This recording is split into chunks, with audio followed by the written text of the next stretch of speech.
Recent ആയിട്ടുള്ള പല കോൺട്രവേഴ്സിയും നമ്മൾ കേട്ടു. അതിൽ ചിലത് അത് മത്തി മുതൽ കസ്ബ വരെ എന്ന് പറയുന്ന പോലെ തന്നെ പല പല കാര്യങ്ങളുണ്ട്.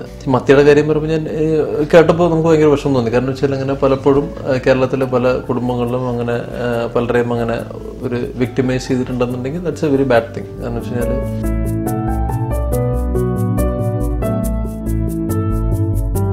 അല്ല, ഇവിടെ വന്നപ്പോ ഞാൻ ശ്രദ്ധിച്ചൊരു കാര്യം, എല്ലാരും വന്ന പാടിങ്ങനെ ഡോക്ടർ ആണെങ്കിലും എല്ലാരും പേരെ പൊതുവെ ആൾക്കാരൊക്കെ വിളിക്കാറുള്ളൂ. ഇതിപ്പം doctor Roni, doctor Roni, doctor Roni, ഇതൊരു പേരായി മാറി. രാജീവ് ശരിക്കും പറഞ്ഞാല് ഷാഫിക്കല്ലേ, ഡയറക്ടർ ഷാഫിക്കാണ് എന്നെ ആദ്യമായിട്ട് സിനിമയിൽ ചെറിയൊരു സീനിൽ ഇൻട്രൊഡ്യൂസ് ചെയ്യുന്നത്, ചോക്ലേറ്റ് എന്ന് പറഞ്ഞ സിനിമയിൽ. അപ്പൊ ഷാഫിക്ക ഒരു കാലഘട്ടത്തിൽ ഷാഫിക്കയുടെ എന്ത് കാര്യം ഉണ്ടെങ്കിലും ഷാഫിക്ക വിളിക്കും.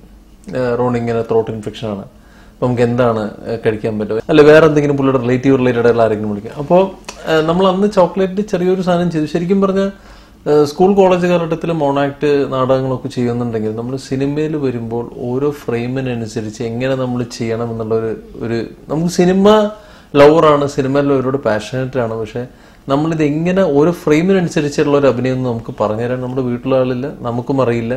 ഇത് ചോദിച്ചു കഴിഞ്ഞാൽ നമുക്ക് എല്ലാവർക്കും എന്ന് വെച്ചാൽ നടക്കട്ടെ ഡോക്ടറായിട്ടൊന്നും പണിയില്ലാതെ ഇങ്ങോട്ട് ഇറങ്ങിയല്ല, നടക്കട്ടെ 4-5 സമയം കഴിയുമ്പോൾ പറഞ്ഞ് പഠിച്ചാമെന്നുള്ളൊരു ആറ്റിറ്റ്യൂഡാണ് പല ആൾക്കാർക്കും. അപ്പൊ ഷാഫിക്ക് അങ്ങനെ വേറെ പലർക്കും നമ്പർ കൊടുത്തു, പല കാര്യങ്ങൾക്കായിട്ട് വിളിക്കും. അപ്പൊ ഇതാരാണ് പുള്ളി? ഡോക്ടർ റോണി ഡോക്ടറാണ്. അപ്പൊ പുള്ളി നമ്മുടെ പടത്തിൽ പുള്ളി ഡോക്ടറാണല്ലേ, ശരി ഡോക്ടർ റോണി, ശരി ഞാൻ വിളിച്ചോളാം. ഇത് പല ഇടത്തായിട്ട് ഇങ്ങനെ പറഞ്ഞ ഈ സാധനം ഡോക്ടർ റോണി എന്നായി. ഇപ്പൊ ഞാൻ പലപ്പോഴും ചില ഡോക്ടേഴ്സ് ചേട്ടാ ഞാൻ റോണിയാണ്, പ്ലീസ് പിന്നെ വിളിക്കും, ഞാൻ കുറച്ച് തിരക്കിലാണ്, ചേട്ടാ ഞാൻ മറ്റേ ഡോക്ടർ റോണി, ഇത് ആരാണ് ചേട്ടാ മറ്റേ ഇതില് ഞാൻ നമ്മൾ കഴിഞ്ഞ പരിചയപ്പെട്ടു മറ്റേ ഡോക്ടർ റോണിയാണ്. ഞാൻ വിചാരിച്ചു ഏതൊരു ഇങ്ങനെ നമുക്ക് തിരിച്ചു. അപ്പൊ നമ്മൾ അവസാനം ഈ റോണിന്ന് പേര് പറഞ്ഞാൽ കോണിയുടെ അവസ്ഥയായതുകൊണ്ടാണ് ഞാൻ പിന്നെ ഡോക്ടർ റോണിന്ന് പിന്നെ എടുത്തു പറയാൻ തുടങ്ങി. പിന്നെ അത് കഴിഞ്ഞപ്പോൾ നമ്മുടെ അടുത്ത് പല ആൾക്കാർ പറയാൻ തുടങ്ങി, നിങ്ങൾ എന്തെന്നത് പല എക്സിക്യൂട്ടീവ്സും പല ആൾക്കാർ നിങ്ങൾ ഈ ഡോക്ടർ റോണി എന്നുള്ള സാധനം വളരാൻ കേട്ടാ, നിങ്ങൾ നിങ്ങൾ ഫുൾ പേരെന്താണ്? റോണി ഡേവിഡ് രാജ്. റോണി ഡേവിഡ് അത്രയും മതി. നിങ്ങൾ ഈ ഡോക്ടർ റോണി നിങ്ങൾക്ക് ആരും നിങ്ങളെ പടത്തിൽ വിളിക്കാറില്ല, ഡയറക്ടർ വിചാരിക്കില്ലേ ഡോക്ടർ റോണി? അത് വേണ്ട, ആ സാധനം ഒന്നും വേണ്ട. അതൊക്കെ ലൈഫിൽ വലിയൊരു ബ്രേക്ക് ത്രൂ ഒരു സിനിമയാണ് ആനന്ദം. അപ്പൊ അതോടെ തന്നെ ഈ ഡോക്ടർ റോണി കട്ടായിട്ട് ഇപ്പൊ നമ്മൾ പലയിടത്തും ചെന്ന് കഴിഞ്ഞാൽ ഈ ലവ്ലി മിഷൻ ഒരുപാട് ഓടി നടന്ന് കോഴി അടിച്ചതുകൊണ്ട് പലർക്കും ഇപ്പോൾ ഡോക്ടർ എന്ന് പറഞ്ഞാൽ ആൾക്കാർ ചിരിക്കുന്ന അവസ്ഥയായി. അപ്പൊ ഞാനിപ്പോ ഒന്നും പറയാറില്ല. പലരും ഇങ്ങനെ ഡോക്ടർ എന്ന് പറഞ്ഞാൽ പലരും ഈ നോക്കും, ഇവനോ എന്നുള്ള രീതി നോക്കും. അപ്പൊ അങ്ങനെയാണ് ഇപ്പോൾ. പക്ഷെ എനിക്ക് തോന്നുന്നത് ഇതുവരെ ചെയ്തിട്ടുള്ള സിനിമകളിൽ ഒരു ഫുൾ ലെങ്ത് ക്യാരക്ടറായിട്ട് ക്ലിപ്തം തൃശ്ശൂർ പേരു ക്ലിപ്തം എന്നൊരു സിനിമ ചെയ്തു. പക്ഷെ എന്നാലും ഒരു മുഴുനീള കഥാപാത്രം, ഒരു ക്യാരക്ടർ സ്കെച്ച് കൃത്യമായിട്ടൊരു ഡയറക്ടർ തന്ന് ഒരു ബിഗിനിങ് ടു എൻഡ് ഉള്ള ഒരു ക്യാരക്ടർ ചോദിക്കുന്നുണ്ടെങ്കിൽ തീർച്ചയായിട്ടും പ്രകാശൻ തന്നെയാണ്. അത് ഡയറക്ടർ നമ്മൾ ഈ പടത്തിൽ അങ്കരാജ് ജിമ്മന്മാരെ കുറിച്ച് പറയുന്നുണ്ടെങ്കിൽ തന്നെ എനിക്ക് ആനന്ദം പോലെ തന്നെ വളരെ പ്രിയമൊരു സിനിമ എന്ന് പറയാൻ കാരണം ഒരു ഡെബ്യൂട്ടൻസ് ഇതിനകത്ത് വരുന്നുണ്ട്. ഇപ്പൊ നമ്മൾ ആനന്ദം മൂവി ചെയ്യുമ്പോൾ ഗണേഷിന്റെ ആദ്യ സിനിമയാണ്. പക്ഷെ ആനന്ദ് സി ചന്ദ്രൻ അപ്പോഴേക്കും നേരവും പ്രേമവും കഴിഞ്ഞിട്ടാണ് ആനന്ദത്തിലെത്തുന്നത്. അപ്പൊ ആനന്ദ് നേരം ചെയ്യുന്നതിനൊക്കെ മുമ്പ് ഒരു ഷോർട്ട് ഫിലിം ചെയ്യണം, ഒരു കുട്ടിച്ചോദ്യം. അപ്പൊ ഒരു കുട്ടിച്ചോദ്യത്തിൽ ആനന്ദ് പല കാര്യങ്ങളും ചെയ്യുമ്പോൾ ഞാൻ പല കാര്യങ്ങളും ചെയ്യുമ്പോൾ ആനന്ദിനും ശരിക്കും. അപ്പൊ ആനന്ദ് പറഞ്ഞു ചേട്ടാ, അപ്പൊ ഗണേഷ് അന്ന് എനിക്ക് വാക്കുന്നു, ചേട്ടാ ഞാനൊരു സിനിമ ചെയ്യുന്നുണ്ടെങ്കിൽ ചേട്ടനെ ഞാൻ ഹ്യൂമർ ക്യാരക്ടർ ചെയ്യിക്കുള്ളൂ, ചേട്ടന് നല്ല ടൈമിംഗ് ഉണ്ട്, ചേട്ടൻ കൂടി ചെയ്യിച്ചിരിക്കുന്നു പറഞ്ഞു. അപ്പൊ എന്ന് പറഞ്ഞാൽ അങ്ങനെ ആനന്ദിന്റെയും ഗണേഷിന്റെയും ഒരു കോൺഫിഡൻസ് ആണ് നമുക്ക് തന്നത്. അതുപോലെ തന്നെ ഇതിലെ സംവിധായകൻ പ്രവീൺ നാരായണന്റെ ഒരു കോൺഫിഡൻസ് ആണ് ഒരു മുഴുനീള കഥാപാത്രമായിട്ട് നമുക്ക് തരാനും നല്ല രീതിയിൽ ചെയ്യാൻ കഴിഞ്ഞു. അതുപോലെ തന്നെ എൻ്റെ കോ ആർട്ടിസ്റ്റ് ആയിട്ടുള്ള രൂപേഷ് പീതാംബരൻ കിച്ചു എന്നുള്ള ക്യാരക്ടർ, രാജീവ് പിള്ള അവതരിപ്പിക്കുന്ന ജിമ്മി എന്നുള്ള ക്യാരക്ടർ, അനുമോഹൻ അവതരിപ്പിക്കുന്ന റോഷൻ. അതുപോലെ തന്നെ എടുത്തു പറയുന്നുണ്ടെങ്കിൽ രാജീവിനെ പലരും ഇതുപോലെ തന്നെ പല പല റഫറായിട്ടുള്ള ഷെയ്ഡ്സുള്ള പല ക്യാരക്ടേഴ്സ് കണ്ടിട്ടുണ്ട്. പക്ഷെ രാജീവിന് ഇത്രയും ഒരു സ്ക്രീൻ സ്പേസ് നൽകി രാജീവിന് ഇത്രയും നന്നായിട്ട് ചെയ്തൊരു പടം എനിക്കുണ്ടോ എന്ന് എനിക്കറിയില്ല. ഞാനത് എന്താണ് അറിയില്ല എന്ന് ക്വസ്റ്റ്യൻ മാർക്ക് ഇടുന്നതെന്ന് വെച്ചാൽ രാജീവിന്റെ ആ മുഷ്ടികളിൽപ്പെട്ട് എനിക്ക് ഒന്നും പറ്റരുതെന്ന് വെച്ചാൽ ഞാൻ പറഞ്ഞു രാജീവ് ചിലപ്പോൾ ചെയ്തിട്ടുണ്ടാവും, അപ്പോൾ എനിക്കറിയില്ല. അപ്പോൾ അതുകൊണ്ട് രാജീവ് എൻ്റെ വളരെ ക്ലോസ് ഫ്രണ്ടാണ്, വളരെ ട്രാൻസ്പെറൻ്റ് ആയിട്ടുള്ള മനുഷ്യൻ. അപ്പോൾ രാജീവിനും ലൈഫിൽ വലിയൊരു breakthrough cinema. Anjaneya script ഇഷ്ടപ്പെട്ടാൽ മതിയായിരുന്നു അവർക്ക്. ഇത്രയും കേട്ട് പേപ്പറിൽ നല്ല ചുവന്ന പറഞ്ഞിട്ട് ആർക്കാണ്ടോ ഇഷ്ടപ്പെടാത്ത. സിനിമയിൽ ഫെമിനിസ്റ്റ് എന്നറിയപ്പെടാനാണ് താല്പര്യം എന്നൊക്കെ കേട്ടു, ശരിയാണ്? സിനിമയിൽ ഫെമിനിസ്റ്റ് എന്നല്ല, ഞാനിങ്ങനെ പല ഇപ്പൊ റീസെന്റ് ആയിട്ടുള്ള പല കോൺട്രവേഴ്സിയും നമ്മൾ കേട്ടു. അതില് ചിലത് അത് മത്തി മുതൽ കസ്ബ വരെ എന്ന് പറയുന്ന പോലെ തന്നെ പല പല കാര്യങ്ങളുണ്ട്. ചിലത് നമുക്ക് തോന്നും അത്രയും ഒരു ഹൈപ്പർ ഇതിലോട്ട് പോവേണ്ടിയിരുന്നില്ല നമുക്ക് തോന്നിയിട്ടുണ്ട്. ഇതിനകത്ത് മത്തിയുടെ കാര്യം പറയുമ്പോൾ ഞാൻ കേട്ടപ്പോൾ നമുക്ക് ഭയങ്കര വിഷമം തോന്നി. കാരണം വെച്ചാൽ അങ്ങനെ പലപ്പോഴും കേരളത്തിലെ പല കുടുംബങ്ങളിലും അങ്ങനെ പലരെയും അങ്ങനെ ഒരു വിക്ടിമൈസ് ചെയ്തിട്ടുണ്ടെന്നുണ്ടെങ്കിൽ that's a very bad thing. കാരണം വെച്ച് കഴിഞ്ഞാൽ അത് കാരണം അതൊരു നമ്മൾ പറയില്ലേ ചൈൽഡ്ഹുഡ് ട്രോമ എന്ന് പറയുന്ന പോലെ തന്നെ ഒരാളെ ക്രിമിനൽ ആക്കി അല്ലെന്നുണ്ടെങ്കിൽ ഒരാളെ ഫെമിനിസ്റ്റ് ആക്കി എന്ന് പറയുന്ന പോലെ അല്ല ഞാൻ പറഞ്ഞത്. എന്നാലും അത് ഒരാളെ അങ്ങനെ വിക്ടിമൈസ് ചെയ്തിട്ടുണ്ടെന്നുണ്ടെങ്കിൽ ദാറ്റ്സ് എ വളരെ വളരെ മോശം കാര്യം തന്നെയാണ്. അതങ്ങനെ തന്നെ മുഖം അത്രയ്ക്ക് മോശമാണോ? ആഹാ, തന്നെ ഓഫീസിൽ പോയി 1000 ഫൈൻ അടച്ച് പുതിയ കാർഡോടെ കൊണ്ട് കയറിയാ മതി. ഈ സിനിമയുടെ ടൈറ്റിൽ അംഗരാജ്യത്തെ ജിമ്മന്മാർ, എന്താണ് ഈ ടൈറ്റിൽ? പണ്ടൊക്കെ ഇത് പലരും ചോദിച്ച കാര്യമാണ്. അംഗരാജ്യത്തെ ജിമ്മ എന്നുള്ള സാധനം ശരിക്കും പറഞ്ഞാൽ പലരും എനിക്ക് തോന്നുന്നത് എനിക്കൊഴികെ വേറെ ആർക്കും ഇത് സാധനം ഓർമ്മ ഒന്നുമില്ല. ഞാൻ രൂപേഷും കൂടെ അഭിനയിച്ച സിനിമ. ഇപ്പൊ രൂപേഷിനടുത്ത് ഏതൊരു ഇന്റർവ്യൂ ചോദിച്ചു അംഗരാജ്യത്തെ ജിമ്മന്മാർ എന്ന് പറഞ്ഞാൽ എന്താണ് ഇതിന്റെ ടൈറ്റിലും ചോദിച്ചു.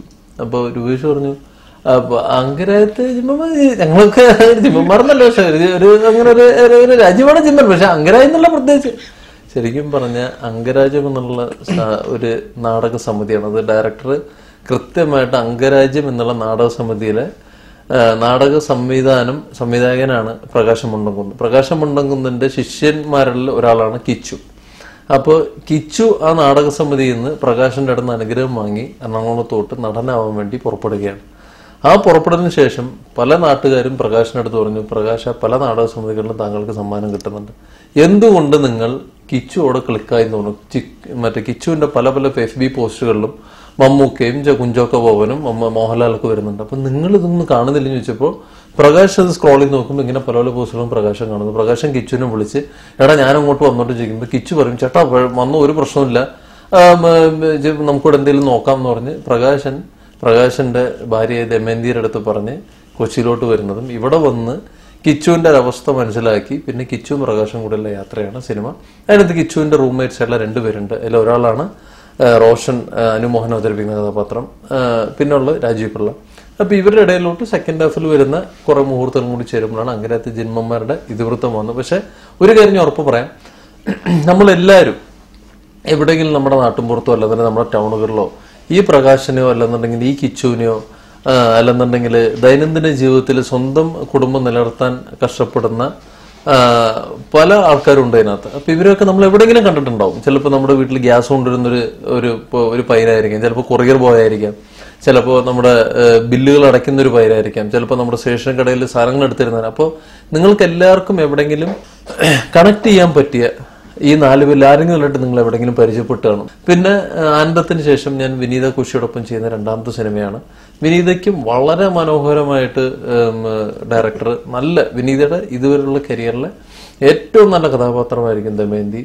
ദമയന്തിയെ കുറിച്ച് പറയുന്നുണ്ടെങ്കിൽ ഞാനൊരു ഫെമിനിസ്റ്റ് ആംഗിളിൽ പറയല്ല. ദമയന്തി എന്ന് പറയുന്ന കഥാപാത്രം വീട്ടിലെ ഒരു അരി കഴിഞ്ഞാലോ അല്ലെന്നുണ്ടെങ്കിൽ മുരിങ്ങയ്ക്ക തീർന്നാലോ അല്ലെന്നുണ്ടെങ്കിൽ മീനില്ലെങ്കിലോ മുട്ടയില്ലെങ്കിലോ നിരന്തരമായിട്ട് ഭർത്താവിനെ വിളിച്ച് ശല്യപ്പെടുത്തുകയെന്നല്ല, പക്ഷെ അത് സിനിമയിൽ ഭയങ്കരമായിട്ടുള്ള പൊട്ടിച്ചിലുകൾക്ക് അവസരം നൽകുമെന്ന് എനിക്ക് തോന്നുന്നു. പക്ഷെ വളരെ മനോഹരമായിട്ട് ഡയറക്ടർ അത് പല പല ഇടത്തായിട്ട് പറയുമ്പോൾ വിനീതയ്ക്ക് എനിക്ക് തോന്നുന്നു 3 ദിവസത്തെ ഷൂട്ട് ഉണ്ടായിരുന്നുള്ളൂ. പക്ഷെ പടത്തിൽ ഉടനീളം വരുന്ന വളരെ നമ്മൾ പണ്ടത്തെ റൂഷി ചേച്ചിയും ശോഭന മേഡമൊക്കെ ചെയ്ത പോലത്തെ തന്നെ വളരെ മനോഹരമായിട്ടുള്ളൊരു ക്യാരക്ടർ ഡയറക്ടർ പല പല ഇടത്തായിട്ട് നല്ല ഇഴചേർന്ന് അത് പോകുന്നുണ്ട് സിനിമയോടൊപ്പം തന്നെ. അപ്പോൾ വിനീതയുടെ അതുപോലെ തന്നെ മെറീന ചെയ്യുന്ന അനുവിന്റെ ലവ് ഇൻട്രസ്റ്റ് ആയിട്ടാണ്. അപ്പൊ അനുവിന്റെ ലവ് ഇൻട്രസ്റ്റ് ആയതുകൊണ്ട് എനിക്ക് അതുകൊണ്ട് എത്തി നോക്കാൻ പറ്റിയില്ല. കാരണം അനുമോഹന്റെ ലവ് ഇൻട്രസ്റ്റ് ആണല്ലോ, അപ്പോൾ എനിക്ക് ആ ഭാഗത്തോട്ട് അതിൽ കയറാൻ പറ്റിയില്ല. അനു നന്നായിട്ട് ചെയ്തിട്ടുണ്ട് ആ ക്യാരക്ടർ.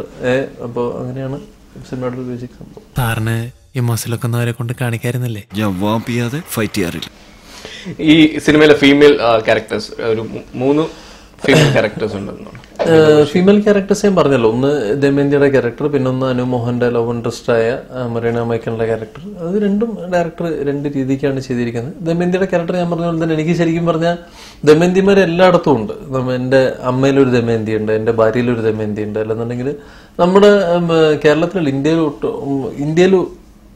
ഇന്ത്യയിലൊട്ടാകെ അനവധി ദമയന്തിമാരുണ്ട്. ഞാൻ പറഞ്ഞു വെച്ചാൽ ഞാൻ പറയുന്നത് വേറെ സെൻസിൽ എടുക്കരുത്, സഹിച്ചുകൊണ്ട് ജീവിക്കണം എന്നല്ല ഞാൻ ഉദ്ദേശിച്ചത്. കാരണം വെച്ചാൽ എന്ത് പറഞ്ഞാലും ഒരു പുരുഷനേക്കാൾ എത്രയോ മുകളിൽ തന്നെയാണ് സ്ത്രീ. ഞാനതിൽ ഒരിക്കലും ഞാൻ അണ്ടർ എസ്റ്റിമേറ്റ് ചെയ്ത് കാണുന്നില്ല.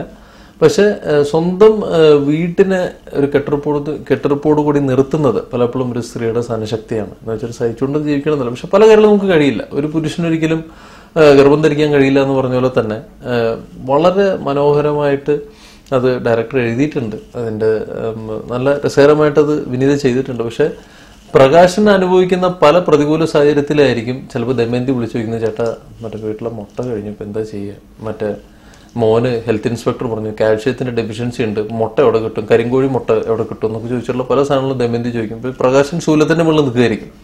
പ്രകാശൻ നമ്മുടെ ഹനുമാന് വാലിന് തീ പിടിച്ച പോലെ ലങ്കമോഹൻ ദീപിച്ചുകൊണ്ടിരിക്കുന്നതിനിടയ്ക്ക് ഹനുമാന് ഫോൺ വരുന്ന പോലെയാണ് പ്രകാശന് ഫോൺ വരുന്നത്. ചേട്ടാ മറ്റേ ചേന കഴിഞ്ഞു, മറ്റേ ചാണകപ്പൊടി കിട്ടിയില്ല, അങ്ങനെയുള്ള പല പല കാര്യങ്ങൾ പറഞ്ഞ് ദമയന്തി വിളിക്കും. വളരെ മനോഹരമായിട്ട് ഡയറക്ടർ അത് കൺസീവ് ചെയ്തിട്ടുണ്ട്, നന്നായി ചെയ്യുകയും ചെയ്തിട്ടുണ്ട്. പിള്ളേരെ മാറ്റിയിരുത്തുന്നത് മോശമല്ലേ? നമുക്കൊരു മാതൃകയായാലും. എന്താണ് പ്രേക്ഷകരോട് പറയാൻ? പ്രേക്ഷകരോട് പറയാനുള്ളത്, എല്ലാ പേർക്കും ഞാൻ നേരത്തെ പറഞ്ഞ പോലെ തന്നെ 4 കഥാപാത്രങ്ങളും അല്ലാന്നുണ്ടെങ്കിൽ ഇതിനകത്ത് കാണുന്ന എല്ലാ കഥാപാത്രങ്ങളും ഭയങ്കരമായിട്ട് കണക്ട് ചെയ്യുന്നത് വെച്ചാൽ സാധാരണ പ്രേക്ഷകന് എപ്പോഴാണ് സിനിമയായിട്ട് കണക്ട് ചെയ്യുന്നത് എനിക്ക് തോന്നിയിട്ടുള്ള കാര്യം പലപ്പോഴും വിസിലുകളും അല്ലാതെ കൈയടികളും നേടുന്ന വെച്ചാൽ പ്രേക്ഷകൻ അവൻ്റെ ഒരാളായിട്ട് മറ്റേ സ്ക്രീനിലുള്ള ആളെ കാണുമ്പോഴാണെന്നാണ് എനിക്ക് തോന്നിയിട്ടുള്ളത്. അപ്പോൾ ലാൽ സാറാണെങ്കിലും ശരി, മമ്മൂക്കാണെങ്കിലും ശരി, കിലുക്കം, ചിത്രം, അല്ലെന്നുണ്ടെങ്കിൽ ഇൻസ്പെക്ടർ ബൽറാം, അല്ലെങ്കിൽ ഇവർ ചെയ്തിട്ടുള്ള എല്ലാ നല്ല ക്യാരക്ടേഴ്സും നമുക്ക് നമ്മളിൽ അല്ലെന്നുണ്ടെങ്കിൽ ആ കഥാപാത്രം നമുക്ക് ഇഷ്ടപ്പെടുമ്പോഴാണ്. അതുപോലെ തന്നെ പ്രേക്ഷകന് ഇഷ്ടപ്പെടുന്ന ക്യാരക്ടേഴ്സ് ആയിരിക്കും പ്രകാശം മുണ്ടംകുന്ന്, അല്ലെന്നുണ്ടെങ്കിൽ കിച്ചു, അല്ലെങ്കിൽ ജിമ്മി, അതുപോലെ തന്നെ റോഷൻ, ദമയന്തി, ഈ എല്ലാ ക്യാരക്ടേഴ്സും ആൾക്കാർക്ക് മനസ്സിൽ കയറും, അല്ലെന്നുണ്ടെങ്കിൽ അവർക്ക് ഇഷ്ടപ്പെടും എന്നുള്ള ഒരു പൂർണ്ണ വിശ്വാസം എനിക്കുണ്ട്.